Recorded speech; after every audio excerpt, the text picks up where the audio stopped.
আপনারা অনেকেই জানেন ধাতু দুর্বলতা নিজে কোনো রোগ নয়, এটা অন্য রোগের উপসর্গ মাত্র। আমাদের চিকিৎসা শাস্ত্রে কিছু উপসর্গ আছে যেগুলোকে আমরা রোগ বলে জানি বা বুঝি। তো রিয়েলি এগুলো কিন্তু রোগ নয়। যেমন আমাদের এই ভার্টিগো, মাথা ঘোরা, তারপরে হচ্ছে উইকনেস, দুর্বলতা, এগুলো কিন্তু নিজে কোনো রোগ নয়, অন্য রোগের কোনো উপসর্গ। তার মানে এগুলো যখনই হবে তখন বুঝে নিতে হবে যে শরীরের মধ্যে কোনো রোগ ব্যাধি বাসা বাঁধছে। তেমনি এই ধাতু দুর্বলতা, এটা কিন্তু কোনো রোগ নয়, এটা অন্য রোগের কারণ মাত্র।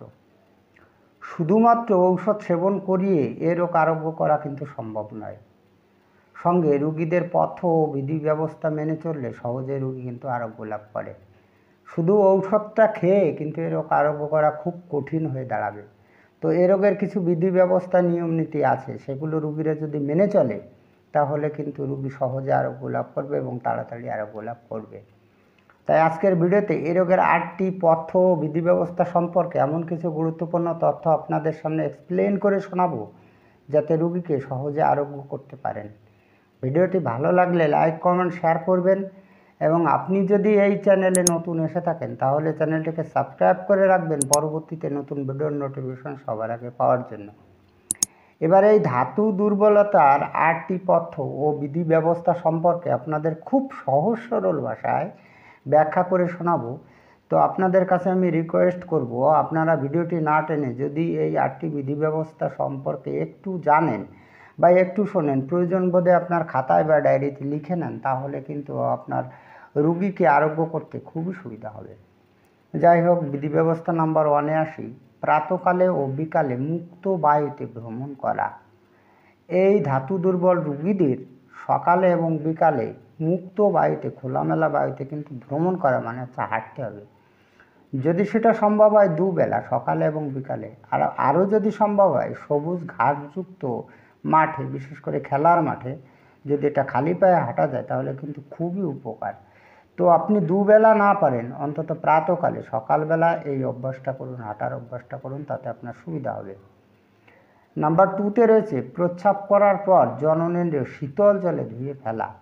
ওই মূত্র ত্যাগ করার পর আর কি, প্রস্রাব ত্যাগ করার পর মূত্রযন্ত্রটাকে শীতল জলে অর্থাৎ ঠান্ডা জলে কিন্তু ধুয়ে ফেলতে হবে। নাম্বার 3-তে রয়েছে রোগ সম্পূর্ণ আরোগ্য না হওয়া পর্যন্ত সঙ্গম কম করা। এই যে ধাতু দুর্বল রুগীদের যতদিন না পর্যন্ত তাদের রোগটি আরোগ্য হচ্ছে ততদিন পর্যন্ত সঙ্গমটা অর্থাৎ স্ত্রীর সঙ্গে মেলামেশা কিন্তু খুব কম করতে হবে। যদি সম্ভব হয় ছেড়ে দেওয়াটাই ভালো। নাম্বার 4-এ রয়েছে ঝাল ও উগ্র মশলাযুক্ত খাদ্য বর্জন করা। খুব ঝাল খাওয়া এবং উগ্র মশলাযুক্ত আর কি গরম মশলাযুক্ত খাদ্য কিন্তু বর্জন করা। নাম্বার 5-এ রয়েছে পরিমিত আহার করা ও নেশা বর্জন করা। অনেকেই কিন্তু খুব বেশি পরিমাণে খেয়ে ফেলে, একসঙ্গে অনেকটা পরিমাণে ভাত বা আহার করে ফেলে।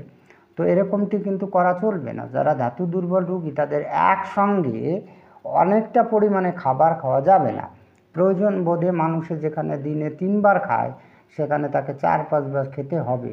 তো তাই বলে কিন্তু একসঙ্গে বেশি পরিমাণে আহার করা যাবে না। এবং রুগী যদি কোনো নেশায় আসক্ত থাকে তাহলে সে নেশাটাও ছেড়ে দিতে হবে। নাম্বার 6-এ রয়েছে সময় মতো স্নান ও আহার। দিনের একটা নির্দিষ্ট সময়ে স্নান করতে হবে এবং আহার করাটা কিন্তু সময় মতো করতে হবে। এবার এই স্নানটা দুপুরের আগে অর্থাৎ 12টার আগে করাটাই ঠিক। তো একদিন দুপুর সময় আর কি 12টার সময়, আর একদিন 4টার সময়, আর একদিন 5টার সময় স্নান করবেন, এরকমটি কিন্তু চলবে না। আবার সকালের খাবার একদিন 9টায়, একদিন 11টায়, একদিন 10টায়, একদিন 12টার সময় খাবেন, এটা কিন্তু চলবে না। অর্থাৎ আপনার স্নান করা এবং আহার করা দিনের একটা নির্দিষ্ট সময় আপনাকে বেছে নিতে হবে এবং সেই নিয়ম কিন্তু মেনে চলতে হবে। নাম্বার 7-এ রয়েছে ভিজানো ছোলা, সিদ্ধ গাজর, সয়াবিন, কাজু বাদাম, দুধ, ফলের রস গ্রহণ। যদি আপনার সম্ভব হয়, এখানে কিন্তু সব খাবার খুব দামি নয়। ভিজানো ছোলা হতে পারে, রাত্রে ছোলাটাকে ভিজিয়ে রাখবেন, সকালবেলায় সেটা অঙ্কুরিত হয়ে যায়, সেটা খেতে পারেন। গাজর সিদ্ধ করে খেতে পারেন। সয়াবিন, যেটার দাম ভীষণ কম, সেটা খেতে পারেন। কাজু বাদাম একটু দামি জিনিস, কাজু বাদামটাও খেতে পারেন। দুধ খেতে পারেন, ফলের রস খেতে পারেন। এই এই জাতীয় খাদ্য খাবার কিন্তু আপনাকে খেতে হবে, তাহলে কিন্তু ধাতু দুর্বলতা তাড়াতাড়ি কেটে উঠতে পারবেন। নাম্বার 5-এ রয়েছে সৎ চিন্তা ও সৎসঙ্গ গ্রহণ করা। সৎ জীবনযাপন করতে হবে এবং সৎ চিন্তা করতে হবে। সৎ চিন্তা মানে ভালো চিন্তা, যেগুলো ধর্মীয়মূলক চিন্তা, গঠনমূলক চিন্তা, সেগুলো চিন্তা করতে হবে। কোনো যৌন আজে বাজে চিন্তাধারা করা যাবে না, যেমন পর্ন ভিডিও দেখা বা কোনো খারাপ যৌন উত্তেজক কোনো ছবি দেখা বা এই ধরনের কোনো গল্প করা বা এই ধরনের কোনো বই পড়া, এগুলো করা চলবে না।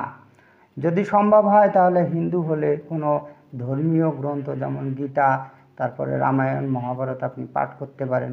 আবার যদি মুসলমান হন তাহলে আপনাদের যে ধর্মীয় গ্রন্থ রয়েছে, কোরআন শরীফ মনে হয় বলা হয়, এটা আপনি পাঠ করতে পারেন, তাতে আপনার উপকার হবে।